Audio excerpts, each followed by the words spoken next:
वक्फ board के concept को लोग समझ गए होते तो वेलफेयर समझ में आ गया होता।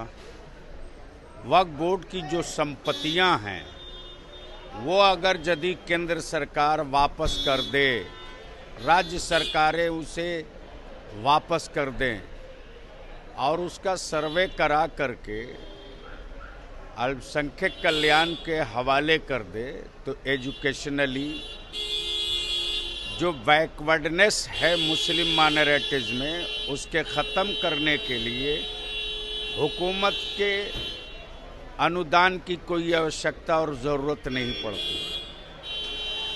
चाहे कोलकाता हो कि पटना हो कि दिल्ली हो कि आगरा हो कि हैदराबाद हो कि बेंगलोर हो कि मुंबई हो कि हरियाणा हो या पंजाब हो, देश का वो कौन सा बड़ा शहर है जहां वक्फ की प्रॉपर्टी नहीं है और उस पर गवर्नमेंट का कब्जा नहीं है?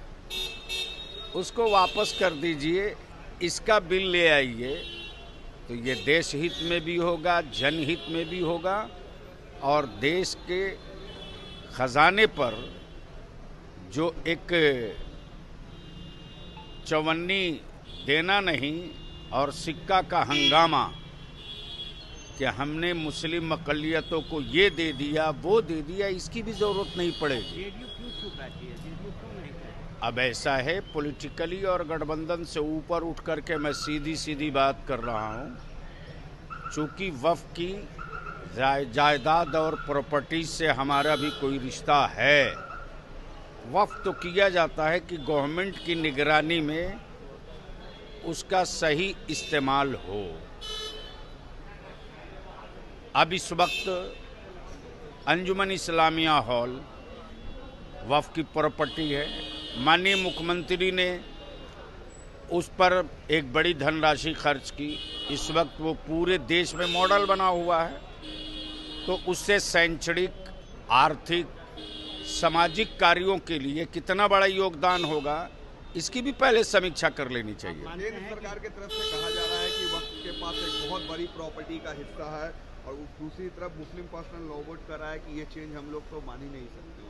ऐसा है कि इसमें चेंज करने का उनको राइट ही नहीं है। अब अगर चेंज करना चाहते, पूरा संविधान ही जब चेंज करने की तैयारी है, जब पूरा संविधान ही चेंज करने की तैयारी है, तो ये वक्फ और ये वो क्या है?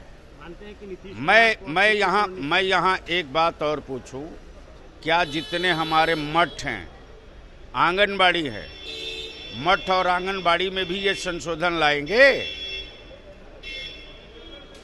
वक्फ के सेम नेचर का, सेम सिस्टम का जो धार्मिक पीठ बना हुआ है, क्या है? वक्फ बोर्ड ही की तो उसका दूसरा नाम है, तो क्या उसके लिए भी ये कानून होगा?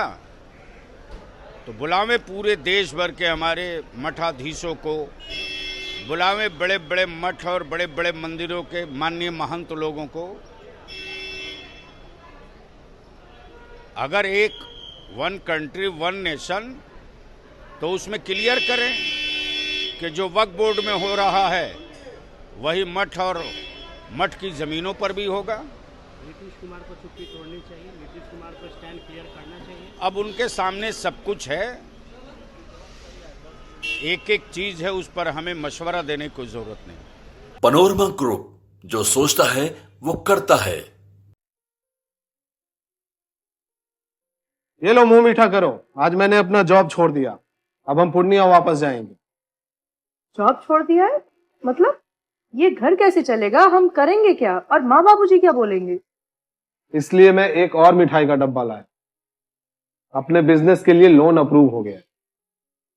अरे लोन अप्रूव हो गया वो तो ठीक है, लेकिन पूर्णिया में हम रहेंगे कहाँ? अपना घर भी तो नहीं है वहाँ। इसलिए तो एक और मिठाई का डब्बा अलग से लाया हूँ। हमने पूर्णिया में घर ले लिया है, पूर्णिया के ई होम्स पैनोरमा में। पूर्णिया में पैनोरमा ग्रुप लेकर आए हैं ई होम्स पैनोरमा। बड़ा घर, आलीशान जिंदगी और अत्याधुनिक सुविधाओं के संग। अरे अरे, अब क्यों मुंह मीठा करवा रही हो? क्योंकि हम घर वापसी जो कर रहे हैं। घर वापसी की खुशी पूर्णिया में ई होम्स पैनोरमा के संग। E-Homes Panorama. Luxurious. Lifestyle redefined.